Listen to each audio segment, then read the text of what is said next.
Marc, are the Florida Panthers, and as hot as this team is of late, sort of the perfect opponent to play after a kind of a game like last night? Yeah, I think we always seem to rise to these challenges against good teams. I think we have a pretty good track record against all the teams that were above us in the standings as the season was progressing earlier on. So this is another good opportunity for us to try to get a really good game under our belt and try to put last night's behind us.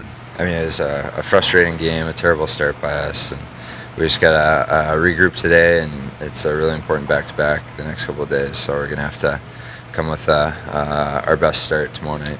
You don't want to give those ones away. These points are so important now, and I mean, every game should be treated the same. For whatever reason, we always have a really hard time there in Carolina, and again, though, it's an easy one to put behind you. We just got to move on and start focusing on these next two games and on this back-to-back.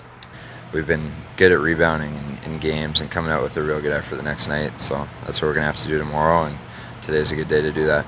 Is it easier said than done to say we're not going to get caught up in the standings and we're not going to get caught up in what other teams are doing?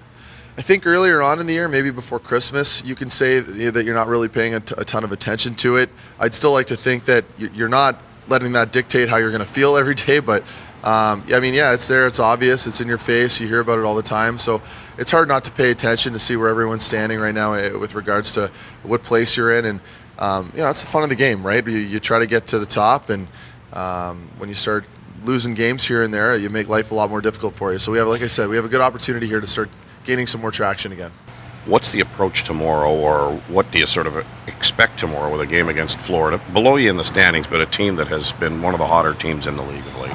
Yeah, they've been real hot, and they're not that far below us in the standings. Yeah. So I think we realize that it's a real important game, and we're going to have to come out with a much better start. Can it be doubly tough to have to tune out or try to tune out the extra chatter that goes along with this time of the year and in 4 days? Yeah, I mean, it's certainly something that is unavoidable when you're making a run for it. When you're winning games, you know that the team's always, I guess, looking at all the available options. I mean, we're happy with the group that we have, obviously, but at the same time, we know Pierre's working very hard and trying to improve the team at any, at any point with regards to anything he can do to make that happen. So I think we're in a position now where you just got to play hard and do your job and hope that everything works out. How important is it, though, at this point, and I know we're getting close to the end of the regular season, but to not worry about the standings and continue to at least attempt to focus on a game-by-game basis?